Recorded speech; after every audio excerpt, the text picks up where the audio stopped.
গ্যাসের সরবরাহ বাড়লেও কাটেনি ভোগান্তি। চরম বিপাকে আছেন সিএনজি অটোরিকশা ও অন্যান্য গ্যাস চালিত যানবাহনের চালকরা। দীর্ঘ সময় লাইনে দাঁড়িয়েও প্রয়োজন অনুযায়ী গ্যাস না পাওয়ায় দিনের বড় একটি সময় নষ্ট হচ্ছে ফিলিং স্টেশনে। চালকরা বলছেন, গ্যাসের সংকটের কারণে দিনের বড় একটি অংশ পাম্পের লাইনে কেটে যাচ্ছে। এতে একদিকে কমেছে আয়, অন্যদিকে দৈনিক জমার টাকা পরিশোধ কঠিন হয়ে পড়ছে। পাশাপাশি আয় কমে যাওয়ায় সংসার চালাতেও হিমশিম খাচ্ছেন অনেকেই। এদিকে সিএনজি স্টেশন কর্তৃপক্ষ জানান, পাইপলাইনে প্রেসার কম হলেও পরিস্থিতি আগের তুলনায় কিছুটা উন্নতি হয়েছে।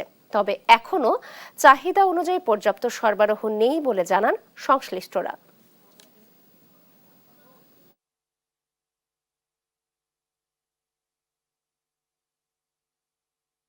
আমরা গ্যাসের জন্য মালিক জমা উড়াইতে পারি না, নিজের বেতন উড়াইতে পারি না। অনেক সিরিয়াল তো, আর সিরিয়াল যেন থাকা না লাগে, আর একটু ডেভেলপ যেন হয়। মাননীয় জ্বালানি মন্ত্রীর কাছে আবেদন করি যে আপনি তাড়াতাড়ি যত দ্রুত সম্ভব আপনি গ্যাসের সংকটটা সমাধান করেন।